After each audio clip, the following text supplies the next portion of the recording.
The Syndicate Empire's flagship materialized above Earth's atmosphere like a crystalline dagger, its translucent hull refracting sunlight into countless prismatic patterns. Supreme Commander Vaxthal stood at its helm, his silver-scaled features reflected in the quantum glass viewport as he studied the blue planet below with 6 eyes that had witnessed the fall of 1,000 worlds. "Primitive," he declared, mandibles clicking in amusement. Their orbital stations still use solar panels. Their satellites rely on radio waves. Such charming antiquity. His crew, an assembly of the Empire's finest warriors, shared knowing looks. They had seen this countless times before. Emerging civilizations that would become another footnote in the Syndicate's 10,000-year expansion. The scans flooding their crystalline displays confirmed their assumptions. Earth's defensive grid consisted of conventional missile platforms, basic kinetic weapons, and a scattered fleet of chemical-propelled spacecraft. Nothing that could challenge even a single Syndicate corvette, let alone their master-class warships. Deep beneath the Pacific Ocean, Admiral Sarah Chen watched the same scene unfold through very different eyes. The Nautilus Command Center, hidden 12 kilometers below the surface, hummed with activity as holographic displays tracked every movement of the Syndicate fleet. They're following the exact pattern intelligence predicted, her XO, Commander David Reyes, noted as he studied the tactical overlay. Complete confidence, minimal defensive formations. They don't even have their phase shields at full power. Chen nodded, her expression unchanged as she watched more Syndicate ships emerge from hyperspace. Their arrogance was a weapon, one humanity had spent decades learning to exploit.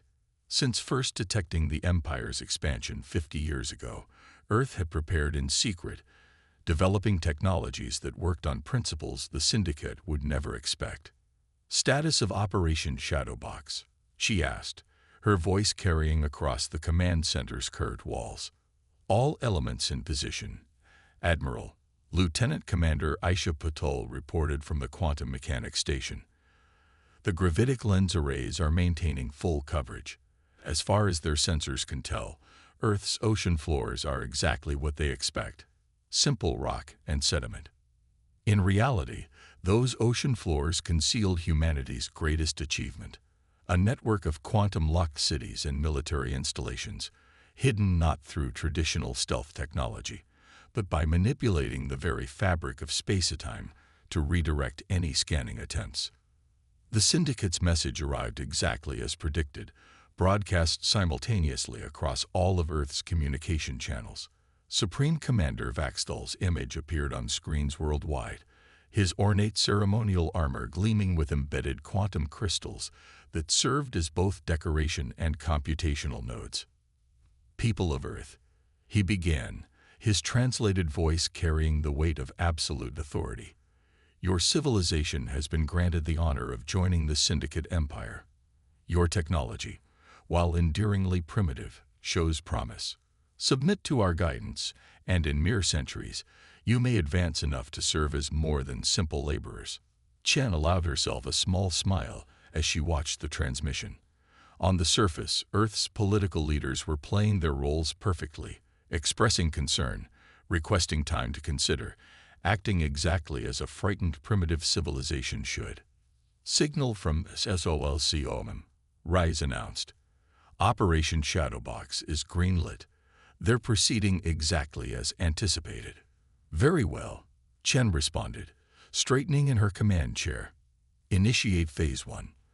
Let's show our guests why humanity's greatest strength has always been letting others underestimate us." Above them, the Syndicate fleet continued their standard intimidation deployment, unaware that they were surrounded by technologies that operated on principles their science had never conceived.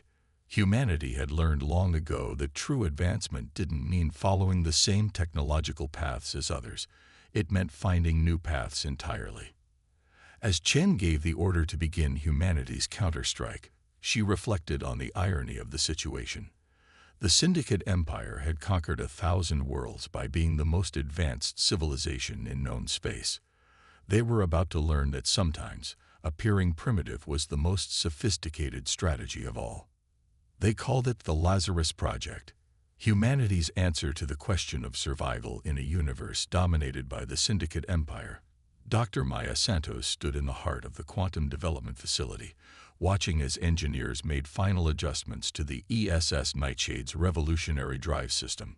The ship itself hung suspended in a massive underground cavern beneath the Atacama Desert, its dark hull absorbing light rather than reflecting it.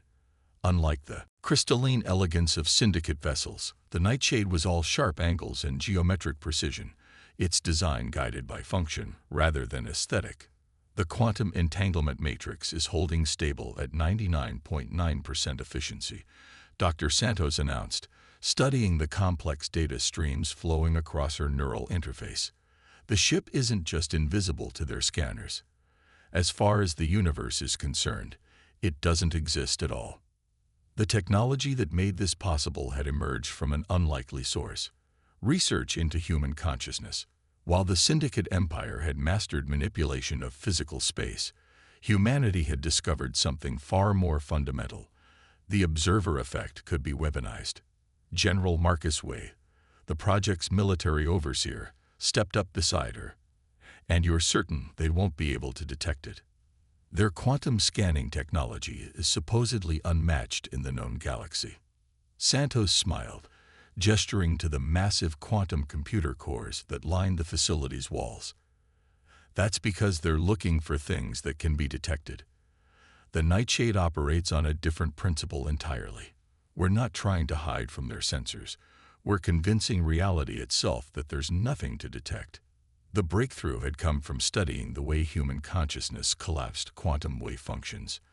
By extending this principle to macroscopic systems, Earth's scientists had developed technology that existed in a perpetual state of quantum uncertainty until actively observed by its operators.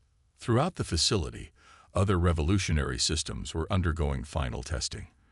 The Nightshade's weapons weren't the energy beams or plasma torpedoes the Syndicate would expect. Instead, they were quantum-locked projectiles that could transition from uncertainty to absolute existence at the point of impact, bypassing shields and armor as if they weren't there. Latest intelligence from the surface, White reported, examining a secure update. The Syndicate is proceeding exactly as the psychological models predicted. They're giving us 72 hours to surrender, complete with their standard demonstration of power. Santos nodded, turning her attention to the ship's neural interface systems. The Syndicate relied on crystal-based quantum computing, but humanity had developed organic quantum processors that could adapt and evolve in real time. The Nightshade wasn't just a ship, it was a living system, bonded directly to its crew's consciousness. They believe they're giving us time to realize our helplessness, she said, watching as crew members underwent final neural synchronization with their stations. In reality, they're giving us exactly what we need to position our assets. The Syndicate's arrogance had been their greatest gift to humanity. While they watched Earth's surface with dismissive amusement, humanity's true capabilities had developed in secret, guided by principles that the Empire's rigid technological doctrine would never consider. Final systems check complete, announced Captain Rachel Chen as she emerged from the neural calibration chamber. Like all of Nightshade's crew, she had undergone extensive genetic modification to interface directly with the ship's quantum systems. The ship's consciousness is fully integrated with the crew matrix. Santos watched as the captain approached the ship, her neural implants allowing her to see the quantum probability field that surrounded the vessel. To normal vision, the Nightshade appeared solid, but Santos could perceive its true nature. A ship that existed in multiple states simultaneously, ready to collapse into decisive action at its crew's will. Humanity's greatest strength, Wei remarked, has always been our ability to think differently. The Syndicate believes they've mastered quantum mechanics because they can manipulate it. We've mastered it because we've learned to work within its contradictions. As the final preparations continued, Santos reflected on the journey that had brought them here. The Syndicate Empire expected resistance in the form they understood: energy weapons, shield technology, conventional space warfare. They would never expect a primitive civilization to have moved beyond such basic concepts entirely. The countdown to confrontation had begun, and humanity's greatest achievement waited in the shadows, ready to demonstrate that true advancement meant more than following established paths. Sometimes, the greatest leaps forward came from daring to question the very nature of reality itself. Supreme Commander Vaxthal stood before the quantum crystal display, watching with growing satisfaction as his fleet prepared to deliver their demonstration of power. 3 massive syndicate warships moved into position above the Pacific Ocean, their weapon systems charging with a luminous purple glow that lit up the stratosphere. "Let them witness true power," he commanded, his 6 eyes gleaming with anticipation. "Target the empty waters. Let them see what awaits should they resist." Deep beneath those supposedly empty waters, Captain Rachel Chen felt the nightshade come alive around her. The neural interface merged her consciousness with the ship's quantum systems, expanding her awareness far beyond normal human perception. Through the ship's sensors, she could perceive the complex quantum probability fields that surrounded each syndicate vessel. "All hands, initialize quantum sync," she ordered, her thoughts flowing directly into the ship's neural network. Around her, the bridge crew's consciousness merged with their stations, transforming the nightshade from a mere vessel into a unified organism of human will and quantum technology. Above, the syndicate warships fired their demonstration shot. 3 massive beams of plasma energy lanced down from orbit, powerful enough to vaporize a small city. The ocean's surface erupted in a massive display of steam and fury, exactly as the Empire had intended. "Magnificent, isn't it?" Vaxthal's voice boomed across Earth's communication channels. "This is but a fraction of our power. You have witnessed." His transmission cut off abruptly as alarms screamed across the syndicate fleet, where there had been empty ocean moments before.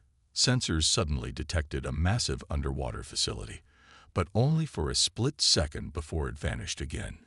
"Impossible," Vaxthal hissed. "Scan that sector again." Full spectrum analysis. But the nightshade was already moving. The ship existed in a state of quantum superposition, simultaneously present and absent until the moment of attack.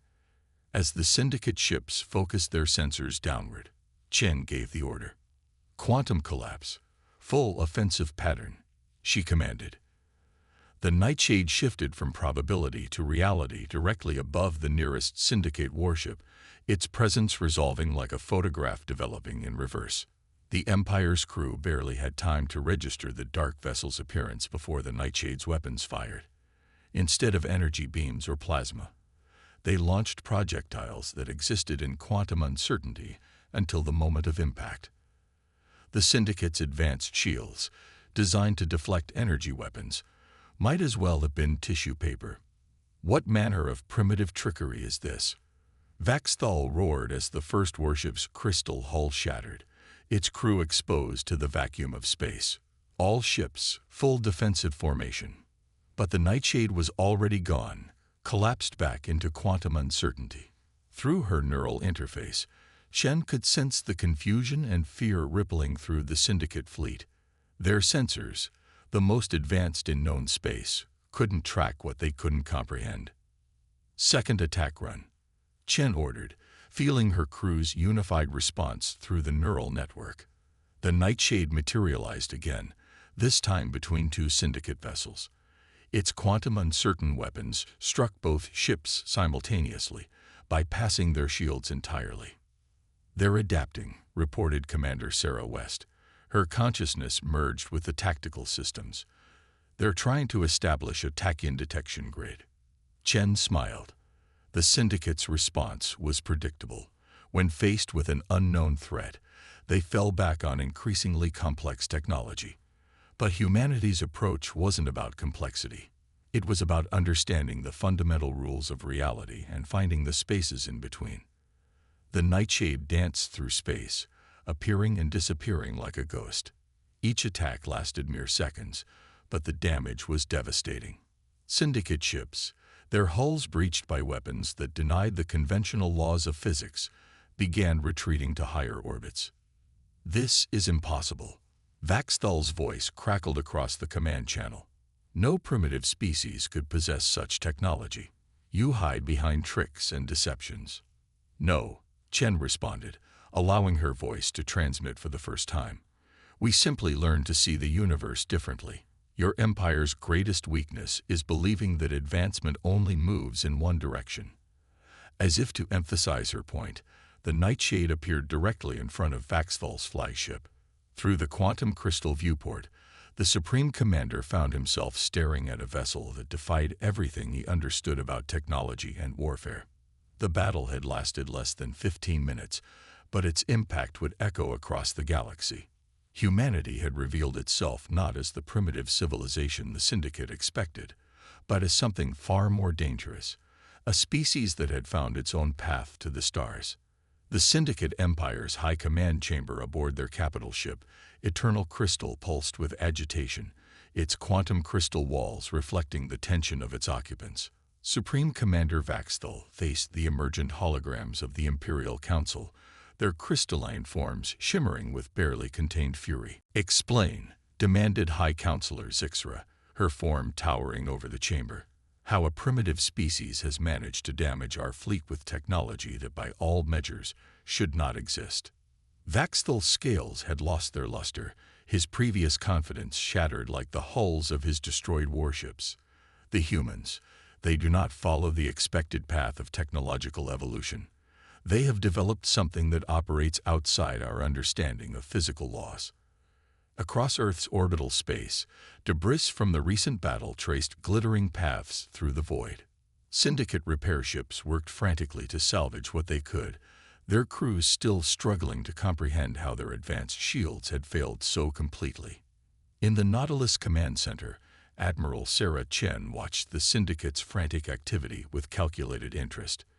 "They're bringing in their second fleet," she noted, studying the quantum probability distortions that preceded their faster-than-light travel, significantly larger than the first wave. Dr. Santos, who had been called in from the Lazarus Project, nodded as she analyzed the incoming data. "They're modifying their shield frequencies, trying to account for our quantum-uncertain weapons, but they're still thinking in conventional terms, trying to stop something that, by its very nature, cannot be stopped." The Syndicate's response proved her point. Their second wave arrived with overwhelming force, over 50 capital ships, each bristling with enhanced weapons and experimental shield systems. They arranged themselves in a complex three-dimensional grid, their combined sensor network scanning every quantum frequency known to their science. "Attention, human forces," Vaxthal's voice echoed across all frequencies, strain evident in his translated words. "Your technological aberration, while impressive, cannot stand against the full might of the Empire. Surrender now, and we may yet find a place for your unique perspectives within our civilization." In response, humanity unveiled the next phase of their defense. Across Earth's oceans, quantum probability fields began to shift.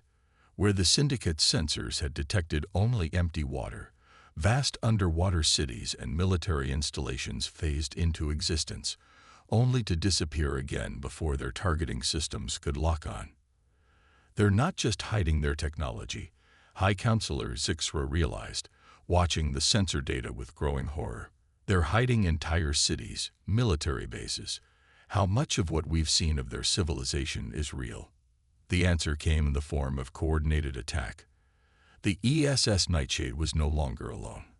From quantum uncertainty emerged a dozen more ships of similar design, each one operating on principles that the Syndicate's most advanced scientists couldn't begin to comprehend. Multiple quantum signature events detected. A Syndicate sensor operator cried out. "There, everywhere, and nowhere simultaneously." Earth's defensive fleet moved like shadows through the Syndicate formation. Their weapons weren't just bypassing shields, they were ignoring the very concept of conventional defense. Each shot existed in a state of quantum uncertainty until the moment of impact, making traditional tactics useless. In desperation, Vaxthal ordered his fleet to employ the Empire's most closely guarded weapon, the reality anchor, a device designed to stabilize spacetime and prevent any form of quantum manipulation. As the massive device powered up, a sphere of pure certainty began to expand from his flagship. But humanity had anticipated this too. The human ships didn't try to fight the effect. Instead, they worked with it, using the increased certainty to amplify their own weapons conversion from probability to reality. The result was devastating.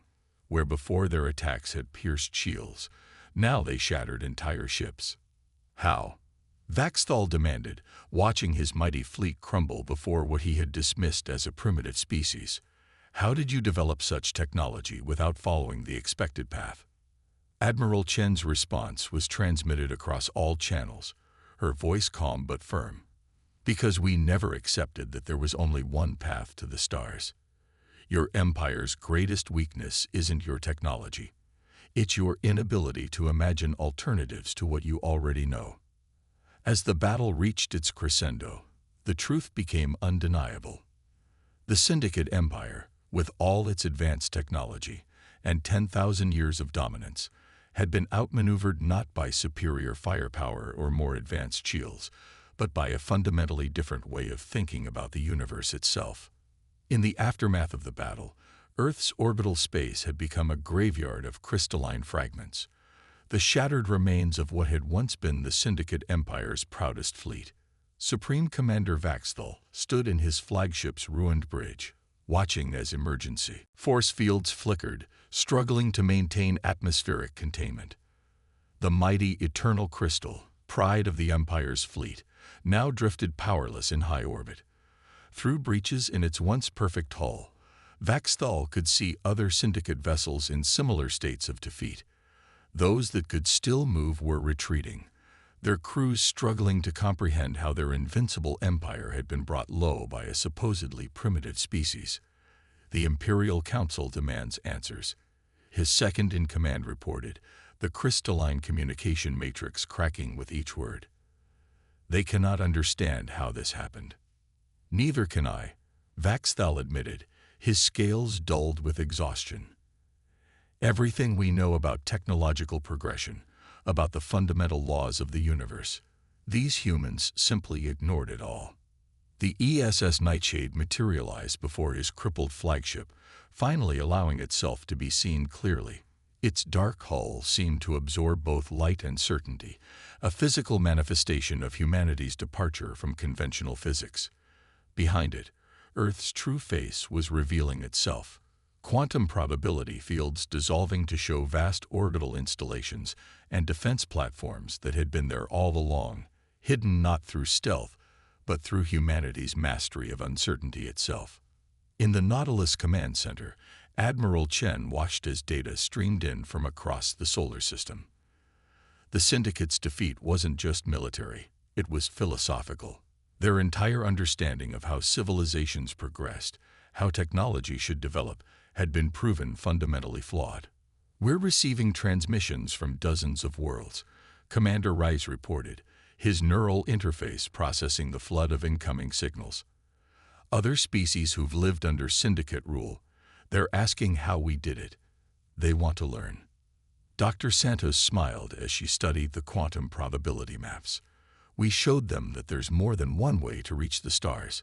The Syndicate built their empire on the assumption that technology could only develop along their prescribed path. We proved them wrong. The defeat of the Syndicate fleet had sent shockwaves through the galaxy. For 10,000 years, they had enforced their vision of progress, demanding that other species follow their expected path of development. Now, a supposedly primitive civilization had demonstrated that true advancement meant questioning even the most basic assumptions about reality. Open a channel to the Eternal Crystal, Chen ordered. When Vaxthal's image appeared, she saw something new in his 6 eyes. Not just defeat, but understanding. Your civilization, he began, his translator struggling to convey the complexity of his thoughts, has taught us something we had forgotten over our 10,000 years of dominance. We believed we had mastered the universe by understanding its laws. You showed us that true mastery comes from seeing beyond those laws. Chen nodded. The universe is far stranger than any single perspective can comprehend. Your empire's mistake wasn't in advancing too far. It was in advancing too narrowly. As the sun rose over Earth's horizon, casting long shadows through the debris field of battle, humanity's victory marked more than just the end of syndicate dominance. It represented a fundamental shift in how civilizations would approach the future. The expected path had been revealed as just one of countless possibilities. In the months that followed, representatives from worlds across the galaxy came to Earth, not as supplicants to a new empire, but as students eager to learn a new way of thinking. Humanity shared their understanding freely, teaching others to see the spaces between certainties, to find power not in domination, but in comprehension. The Syndicate Empire, faced with the collapse of its fundamental beliefs, began a painful transformation. Some, like Vaxthal, embraced the opportunity to learn new perspectives. Others retreated to their core worlds, clinging to their crystalline certainties, even as the galaxy changed around them. We never wanted to replace one empire with another, Chen explained to the Galactic Council that formed in the wake of the conflict. We wanted to show that the path to the stars isn't a single road, it's an infinite web of possibilities, each valid, each offering its own unique perspective on the universe. As Earth's quantum ships began exploring deeper into space, they carried with them a new message. True civilization meant embracing uncertainty, questioning assumptions, and understanding that sometimes the greatest advances come not from following established paths, but from daring to forge new ones entirely.